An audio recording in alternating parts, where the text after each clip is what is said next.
Has yn y giwnsachig mae'r anis yn stoddi ac yn hyn. Person yn stoddi ac het femi tu. Sentence torsig le va. Character ko ha ons yn stoddi. Rut a ha yn character ac het y gianu. Ache. Catch a vil yn character ac het. Sio characterin. Ko ha ons yn stoddi ac het. Yn je mami, daddy, use, do viewer, njot do vrager. Sio ruten y gydig yn character ac het y janu. Y vil het y pentig, y vil het y tokal rwydig yn le blochgichen, y vil het y clwych.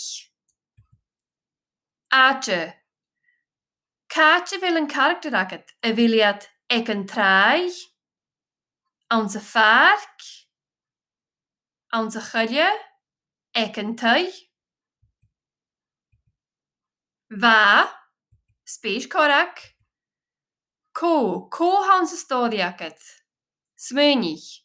Nye mami, en je daddy, en je use. Speech korak. G hayat the janu. Y vil het pentig, y vil het y clwych. Speech korak. Catche. Catch y viliad. Y viliad ek y vark. Onze gulje, ek een tui. Pwying staat. Exemplar. Va, speech korak. Mi, speech korak. A rui, speech korak. Ons, a vark. Va, mi, a rui, ons, a vark. Clach na fachleren son tuchutjechug. Han het dagen jekach rut ans na fachleren.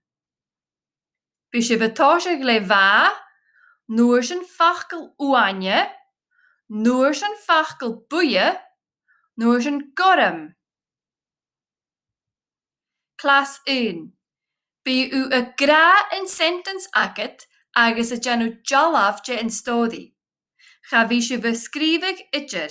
Sut ydych can yn stoddi ac agus jan jalaf je yn stoddi ac